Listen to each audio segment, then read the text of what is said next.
Hi, my name is Toya Washington, and today I will be reading Grace for President by Kelly DiPucchio. This is one of my kids' favorite books. One Monday morning in September, Mrs. Barrington rolled out a big poster with all of the president's pictures on it. Grace Campbell could not believe her eyes. Where are the girls?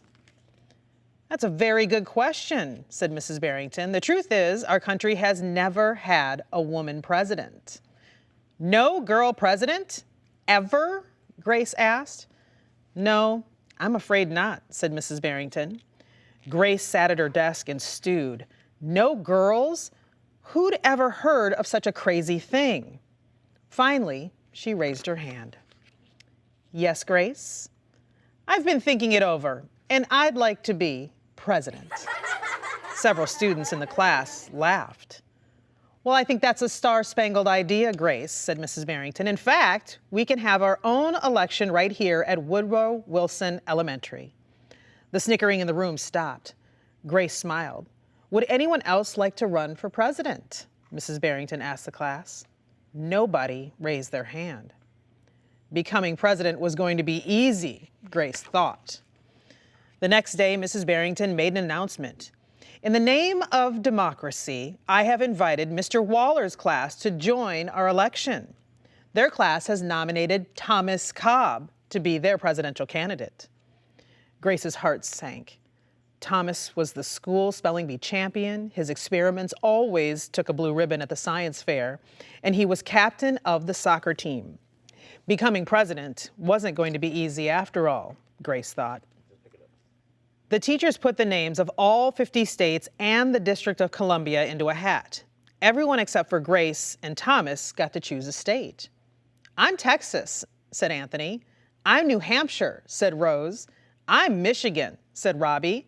What does the number 16 mean? Each state is assigned a number of electoral votes. That number is determined by how many people live in that state, said Mrs. Barrington. Each of you will be a representative for your state. Altogether, our country has 538 electoral votes, Mr. Waller explained. On election day, the candidate who receives 270 electoral votes or more wins the election. Why 270? Asked Rose. That's more than half of all the electoral votes, Mr. Waller said. Becoming president really wasn't going to be easy, Grace thought.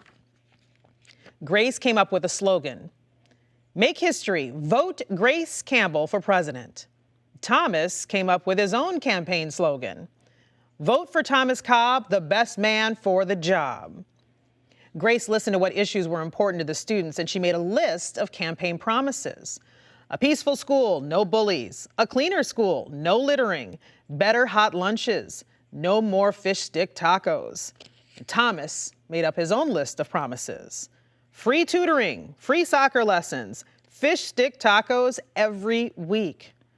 Grace made campaign posters and buttons. Thomas made posters and buttons too. Each week, the teacher set aside time for the candidates to meet with their constituents. Polls were taken, voters were making their choices. Grace continued to campaign. At recess, she gave speeches. During lunch, she handed out free cupcakes. After school, she held rallies. Meanwhile, Thomas wasn't worried. He had cleverly calculated that the boys held slightly more electoral votes than the girls.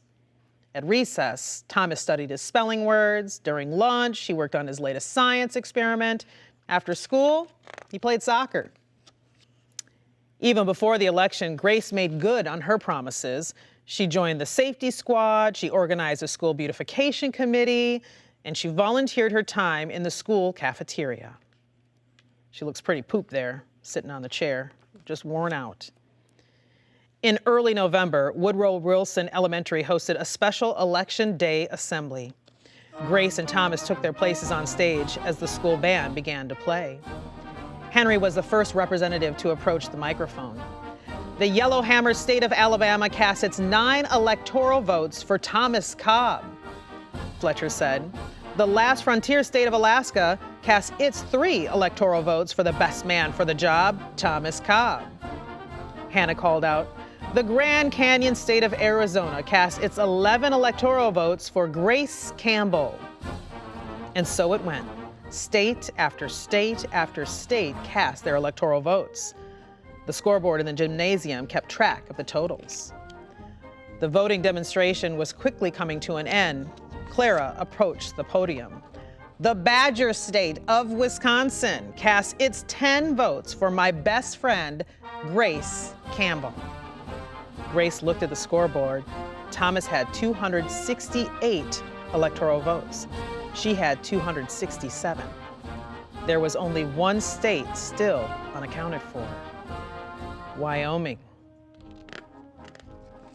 Thomas grinned. Grace felt sick. Sam walked up to the microphone. He looked at Thomas. He looked at Grace. He looked down at Grace's handmade flag. Sam didn't say a word. "What are you waiting for?" Thomas whispered. The band stopped playing. All eyes were on Wyoming. Finally, Sam cleared his throat. The equality state of Wyoming cast its 3 electoral votes for Grace Campbell. The gymnasium erupted in loud cheers and a few boos. Mrs. Barrington approached the podium. With 270 electoral votes, the winner is Grace Campbell. Thomas looked stunned. Grace hugged Sam. "Why did you do it?" she asked. Sam handed Grace his flag. "Because," he said, "I thought you were the best person for the job." The following week, students in Mrs. Barrington's class were preparing for their career day presentations. Grace volunteered to go first. She stood at the front of the room and glanced at the poster still hanging on the wall. "My name is Grace Campbell, and when I grow up, I'm going to be President of the United States." This time, everyone believed that she would.